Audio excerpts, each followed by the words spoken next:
you. Actually, it's 30 because 19 you don't get your pension, so I've got mine. So there we go.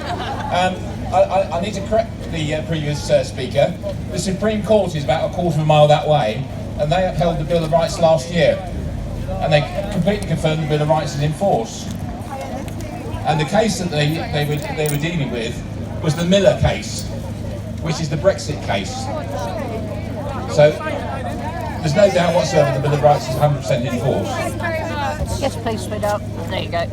Somewhere in that building, there's a big office. And in the big office, there's a small woman.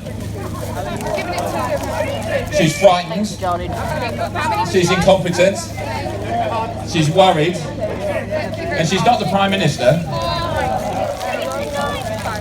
She looks like a cat lady to me. I think he's talking about Dick. Yes. And I'd be embarrassed if she was my commissioner. I'd be embarrassed. Yeah, thank you. I'm glad to hear that. Okay. The reason I'm here is to let you know that it's a matter of education. I joined the police in 1978, which is 2 generations, 40 years ago. And I was taught properly about what the law is. Now, I'm gifted with a good memory, for those that know me. I'm not necessarily clever, but I can remember lots of stuff. And my mission is to pass on what the current generation of constables haven't been taught. The current training manuals, are any constables within reach? They're comic books with pictures and speech bubbles. They're not proper textbooks, and they're edited. They're edited, so the average constable knows nothing about the Constitution. Ask a constable about the Bill of Rights and they say, oh, that's American, isn't it? It's not. The Americans, they're Englishmen who kept their rights better than we did. So those who care to look me up on YouTube, and I've got a number of videos where I do talk about the Bill of Rights, Magna Carta and that sort of thing, because when you retire, there's 2 things. You can speak freely, and you have time to research. And everyone in this room, I beg your pardon, everyone in this audience has got the finest libraries in the world in their hand, potentially, haven't they? In your phone. Yeah, that's different, isn't it?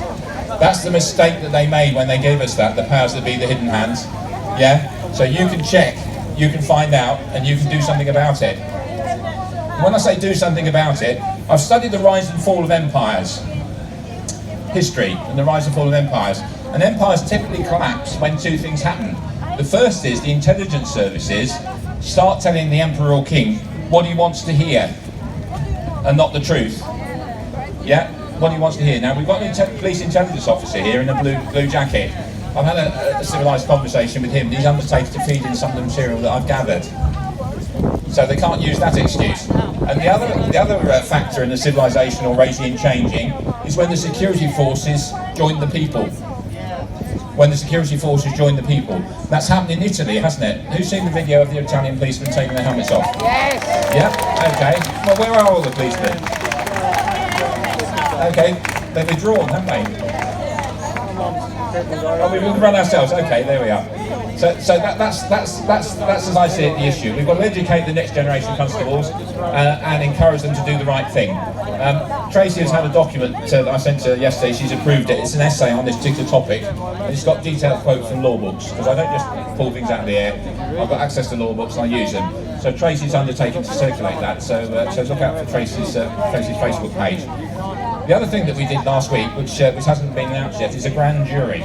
Who's ever heard of a grand jury? Oh, you have? Excellent. Okay, well, we had one for the 3 boys case last week, and a private prosecution will be commenced within the next week, hopefully. Yes!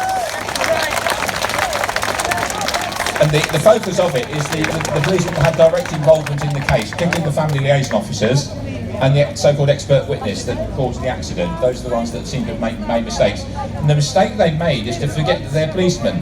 Now what do I mean by that? The FLOs have said, well, Tracy's raised all these grievances and issues and done her own research and found the CCTV cameras, you all know the story.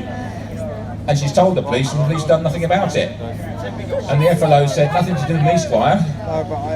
Okay, and that's wrong, because a constable's oath is like, constable's like a Boy Scout. A constable is expected to do his best. If he doesn't, it's misconduct in office, which is a common law offence. And that's what we're looking at. So you heard it here first. And the idea is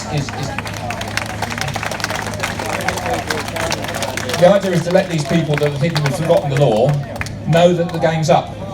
The game's up. Every one of us can know what the law is.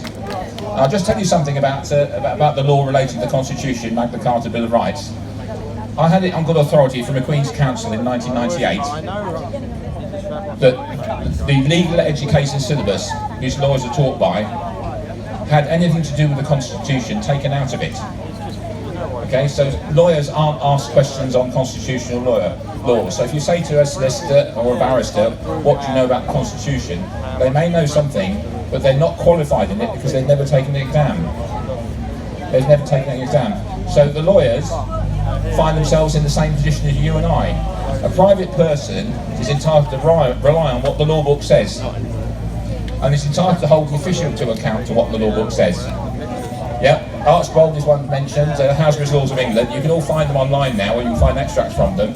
And the object of the exercise is to spread knowledge of the law from a small group of enthusiasts, I've been doing this for some time, to a wider movement. A wider movement. For each of you probably represents 100 or maybe 1,000 people that couldn't be here, don't you?